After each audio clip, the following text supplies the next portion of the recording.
joining us live via phone to talk to us more about this is Mr. Aydlett to give us more. Mr. Aydlett, Landon, what, are you worried? What's going on?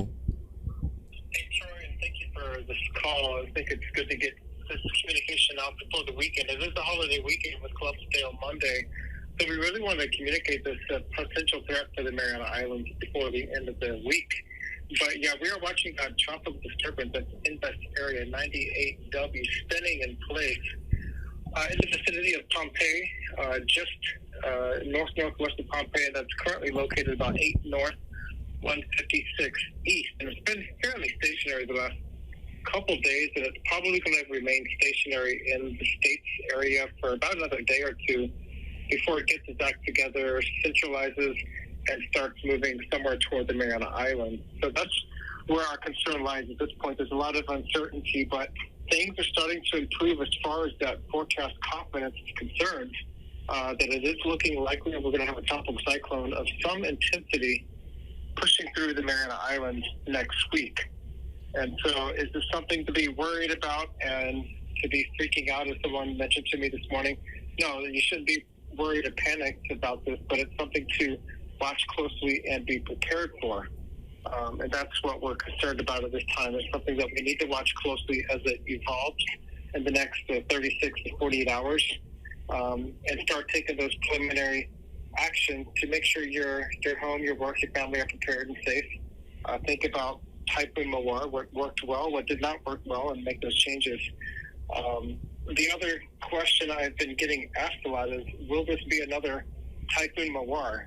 And fortunately, that does not look like the case at this point. But as it is, we're 4 to 5 days out. A lot of stuff can still happen in that time frame. So watch things closely and be prepared. Have you had a conversation yet with Lulian Guerrero and Arnold Palacios about this? I've not spoken directly to either of the governors at this point, but we do have that chain of communications through the Homeland Security advisors. We've been in frequent contact through the Homeland Security offices for the last couple days. We're going to have a strategy meeting tomorrow and then start spinning up some formalized communications in the afternoon. But this communication's been ongoing for the better part of a week, actually, with our local leaders. I'm reading some literature that suggests global models are in agreement about the track of this thing moving west-northwestward, right in the direction of Guam, Rota, Tinian, and Saipan. Any idea at this point whether all 4 islands are within that track and are in danger of receiving some sort of tropical storm or greater type storm? Yeah, absolutely. So, again, we're 4 to 5 days out. This thing is still yet to make its move out of Pompeii and Chuk states. Guam and all of the Sedum Islands very much in the crosshairs. And I would realistically say that based on all the forecast trends, anywhere between 10 degrees north latitude all the way up to about 16 north latitude, anywhere between there around the Marianas is within the crosshairs. And so this could still miss Guam altogether and pass a few degrees away from us, or it could be a direct hit. Similarly, it could be a direct hit for Saipan and Tinian, or it could miss them altogether. But right now, with the amount of time between us and next week and the distance from 98W to us right now, there's a lot of room for wiggles and shifts. So this is why we're stepping up our communications to be really prepared about this as it evolves in the region. We're also reading some literature that suggests that the southern part of this system is where the winds are the highest, at least right now. So does that mean that even if it goes north of us, you know, if we get that southern side of it, no matter what its intensity is, we'd still get some sort of brunt?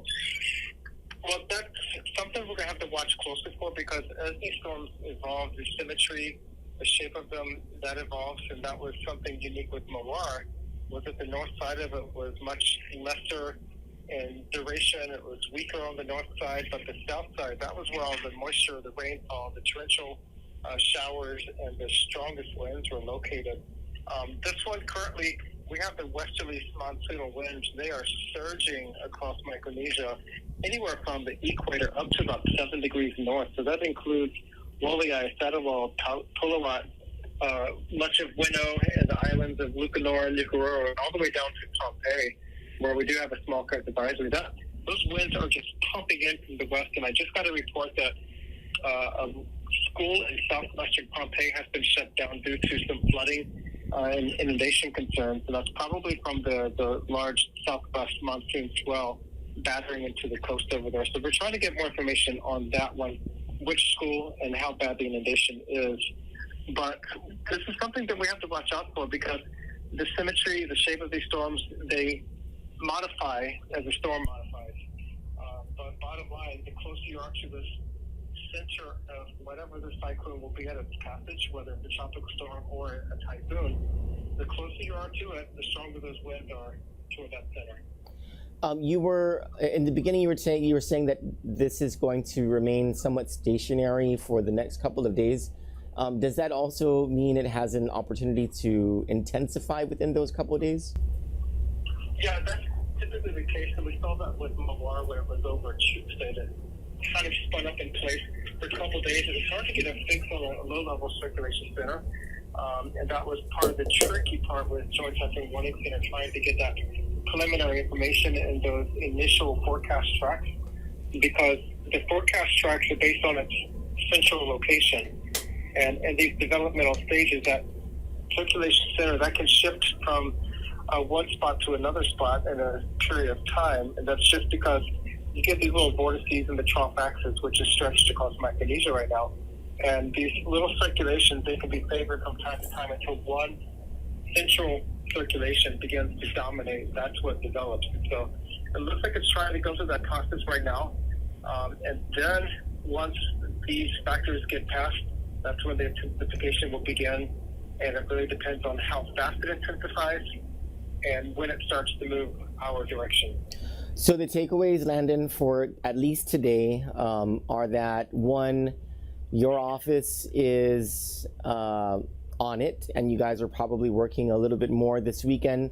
And two, we should all be paying attention to what your office is putting out regarding this thing. Would that be correct? Correct. And that is absolutely correct. And we're going to be going for our first Facebook Live at this event at 4 o'clock this afternoon. So follow us on U.S. National Weather Service Guam at Facebook. Okay. As we do our first Facebook Live broadcast regarding 98W, just to better communicate this event as it evolves and and possibly threatens the Mariana Islands next week. Okay, we will, as soon as you go live on that, we will share that to our feed as well, so that our audience can be able to just grab it and see your live show there. Thank you so much. Is there anything else that you'd like to say to the public in the CNMI and on Guam? Absolutely. Just to stay prepared, stay up to date, because as these tropical events are, they're never a slam dunk forecast. Things change, things shift, and the forecast will evolve as this tropical disturbance evolves and intensifies. So stay up to date, because things will be changing on a daily basis. Thank you so much, Landon. Will you be having aside from the 4 p.m. update today, will you likely have some sort of new information tomorrow morning, so that maybe we can go live again with our audience? Yeah, we should have some updated information. If anything, we'll at least touch base on what happened overnight. Okay. This thing, like I said, over the last 48 hours, the wind pattern across all of Micronesia has shifted pretty dramatically, and that was our first clue that things are finally starting to materialize, and that was on Wednesday. Okay. Thank you so much. We look forward to the 4 p.m. Thank you, Landon. I appreciate it. All right, thanks, Troy. God bless. Bye. So that was Landon Aydlett with the National Weather Service Guam office. He's the chief meteorologist. So activity has picked up in his office because of the increasing confidence that Invest 98W, which is right now persisting near Pohnpei in the Federated States of Micronesia, will intensify into something that will pass through the Mariana Islands sometime between Tuesday and Wednesday next week. So the takeaway for all of us is, at this point, not to freak out, not to panic, but to begin to prepare ourselves, learning from the lessons that we had in Mawar, in our own personal homes and with our vehicles and all of that stuff, right? Prepare. Just use this time to prepare. I mean, even if nothing happens, and there's a possibility that nothing could happen, you heard what he said. It's still too far out. We're 4 to 5 days out. Things can change dramatically one way or the other. But it's something that they're watching, and we haven't heard this kind of jargon used by National Weather Service since before Typhoon Mawar. So, I mean, that's something to consider. Stay tuned to Kandit for the latest. We will continuously update you on the latest with the storm. We will keep in contact with Landon Aydlett throughout the day, every day, until this thing passes, goes away, Yes. disappears, or hits us, and you know, could be something, right? And yeah, stay tuned. And at 4 p.m., we'll share the live feed from National Weather Service's Guam office.